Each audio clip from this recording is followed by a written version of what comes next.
Welcome to our series on Jewish women, tradition and modernity. Today we are going to explore a fundamental question. What are the historical and contemporary roles of women in Judaism? To answer this question, we need to understand the sources and teachings of Judaism, which are divided into two categories: the Hebrew Bible and the Oral Law. The Hebrew Bible, also known as the Tanakh, is the sacred scripture of Judaism, consisting of the Torah, the prophets, and the writings. The Oral Law, also known as the Talmud, is the collection of rabbinic interpretations and commentaries on the Hebrew Bible, as well as the laws, customs, and stories of the Jewish people. These texts present diverse and sometimes contradictory views on the position and status of women in Judaism. Women in the Hebrew Bible. The Hebrew Bible affirms the dignity, equality, and responsibility of women and men in Judaism. It also outlines the rights and duties of women in various aspects of life, such as family, marriage, inheritance, education, work, and worship. For example, the book of Genesis states, "So God created humankind in his image. In the image of God he created them. Male and female he created them." Genesis 1:27. And the book of Proverbs says, "A capable wife who can find.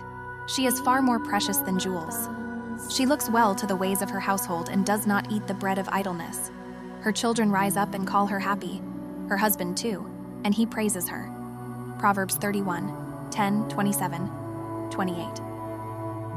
Fun fact: according to some scholars, there are more than 150 women mentioned by name in the Hebrew Bible, such as Sarah, Rebecca, Rachel, Leah, Miriam, Deborah, Ruth, Esther, and many more.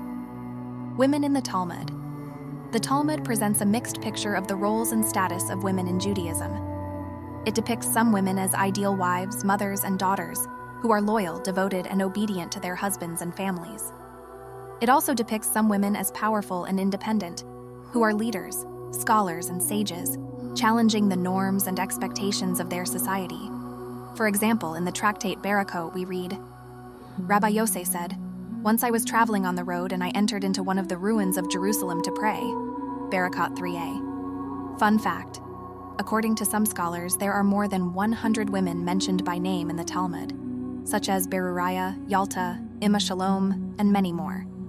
Women in the modern era. Women in the modern era face diverse and complex challenges and opportunities in Judaism and society. They balance traditional roles with modern aspirations and rights, dealing with issues such as gender discrimination, violence, dowry, child marriage, widowhood, and education. Women in the modern era are active agents and leaders, using scholarship, activism, innovation, and art to express their faith and identity, creating positive change in their communities. For example, Henrietta Zold, the founder of Hadassah, was a pioneer of American Zionism, social work, and public health. She established the first school of nursing in Palestine and helped rescue thousands of Jewish children from Nazi Europe.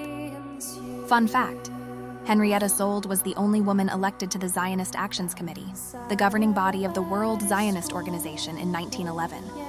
As we have seen, the roles of women in Judaism are diverse and dynamic, reflecting the richness and complexity of Judaism as a religion and civilization. These roles pose challenges and offer opportunities, shaping the lives of Jewish women from the Hebrew Bible to the modern era.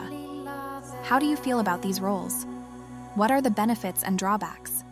How do you relate to them in your own life and faith? We hope this video has sparked your curiosity and interest in learning more about Jewish women. Stay tuned for our upcoming videos, and thank you for joining Womanism. Don't forget to subscribe, like, and share. Until next time.